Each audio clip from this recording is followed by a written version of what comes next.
Hi viewers. இன்னைக்கு ஜூலை 31 நீ நான் காதல் சீரியல் என்னாச்சுன்னு சொல்லி பார்க்கலாம்க்கு முன்னாடி சேனல் சப்ஸ்கிரைப் பண்ணாதவங்க மறக்காம சப்ஸ்கிரைப் பண்ணுங்க. இன்னைக்கு என்ன அப்படின்னு சொல்லி பார்த்தீங்கன்னா, அனு அபியோட அவங்க அம்மா அப்பா அப்புறம் அவங்க அத்தை இவங்க எல்லாருமே வீட்டுக்கு வராங்க. இவங்கள பார்த்தோன்னே அபிக்கு அனுக்குமே ஷாக் ஆகுது. அதுக்குள்ள அவங்க அக்கா வர வெளியில வந்துடுறாங்க. வரும்போது பின்னாடியே கிருஷ்ணா வராரு. அவரை பார்த்தோன்னே இவங்க 3 பேரும் அப்படியே அதிர்ச்சியில எந்திரிச்சு நிக்கிறாங்க. இப்போ அபியும் அனுவும் சுதாரிச்சுறாங்க.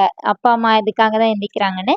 அப்போனே அனு என்ன சாரி ஃபர்ஸ்ட் அனு என்ன சொல்றாங்கன்னா, இவங்க தான்ப்பா இந்த மாதிரி அஞ்சலி அக்காவோட ஹஸ்பண்ட் கிருஷ்ணா, முரளி கிருஷ்ணா அப்படி சொல்லி அறிமுகப்படுத்தி வைக்கிறாங்க.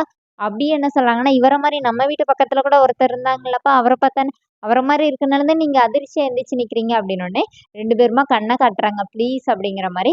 அப்புறமா சரின்னு சொல்லிட்டு இவங்க வந்து தனியா பேசணும் எங்க பொண்ணுங்க கூட அப்படின்னு சொல்லிட்டு ரூம் கூட்டு போறாங்க. அங்க போயிட்டு அவங்க அத்தாலாம் கத்துறாங்க, என்னடி இவ இவ்வளவு பெரிய ஃப்ராடுத்தனமா இருக்கிறா, நல்ல வேளை அன்னைக்கு மட்டும் அந்த ராகவ நீ வரைஞ்ச படத்தை கொண்டு வந்து தரணும்னு சொல்லி கோயிலுக்கு வராம இருந்திருந்தா இவன் நம்மளை ஏமாத்திருப்பான். ராகவ தம்பியை பார்த்தனால தான் ஓடிட்டான், அவர் தான் உன்னை தெய்வ மாதிரி வந்து காப்பாத்தி இருக்கிறாரு அப்படிங்கிற மாதிரி அவங்க அத்தா சொல்றாங்க. சரி இதை நம்ம இப்படியே விட்டுறலாம், பாவம் அந்த அஞ்சலி பொண்ணோட வாழ்க்கை வர வீணாயிரக்கூடாதுன்னு சொல்லிட்டு இவங்கன்னா பேசிட்டு வெளியில வந்துடுறாங்க.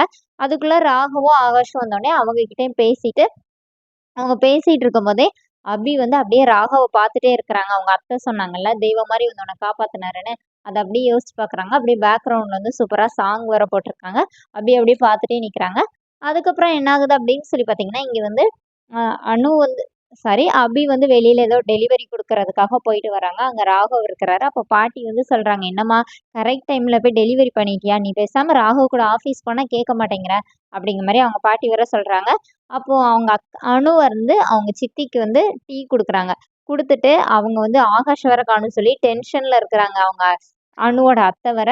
அப்போ உடனே அவங்க பாட்டி சொல்றாங்க, இப்ப வந்துருவாம்மா, ஏன் தேவையில்லாம டென்ஷன் ஆகுற அப்படின்னோடனே, நான் கல்யாணம் பண்ணி வச்சதுலேருந்து ஒவ்வொரு நாளும் எப்படி ஃபீல் பண்ணிட்டு இருக்கேன்னு உங்களுக்கு தெரியாதுன்னொடனே, இப்ப அபி சும்மா இல்லாம என்ன கேட்குறாங்கன்னா, முந்தானேத்து நான் சமைச்சேன், நேத்து அனு சமைச்சா, இன்னைக்கு யார் சமைச்சா அப்படின்னு அபி கேட்குறாங்க.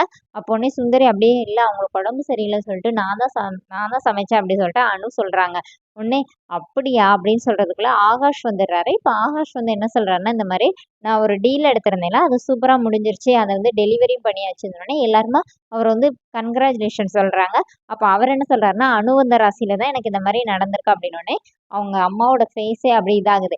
இப்ப அபி என்ன பண்றாங்கன்னா, சும்மா இல்லாம வேணும்னே வந்து அங்க காஃபி குடிச்சிட்டு கப் வச்சிருக்காங்க, அதை வேணும்னே தட்டி அவங்க கால்ல விழ வச்சுட்டு, ஐயோ என் காலு போச்சு அப்படி சொல்லி கத்துனோடனே இப்ப சுந்தரி என்ன கேக்குறாங்க, ஏண்டி ஒரு சின்ன கப் விழுந்ததுக்கு ஏதோ மேல இருந்து தேங்காய் விழுந்த மாதிரி கத்திட்டு இருக்க, சரி பாறாங்கல்லே விழுந்த மாதிரி கத்திட்டு இருக்க அப்படின்னோடனே, எல்லாம் உங்களுக்கு மருமகளா வந்த ராசி எனக்கு ஒரே அடியா பட்டுட்டே இருக்கணும்னே, சுந்தரி நீ பேசுறதும் நான் பேசுறதும் ஒண்ணா அப்படின்னு சொல்லிட்டு அவங்க மனோகர் கிட்ட கேட்டோடனே அவர் என்ன சொல்றாருன்னா, எப்படி பார்த்தாலும் 2 பேர் சொல்றதும் ஒண்ணு மாதிரி தான் தெரியுதுன்னொடனே இப்ப சுந்தரி டென்ஷன் ஆகுறாங்க.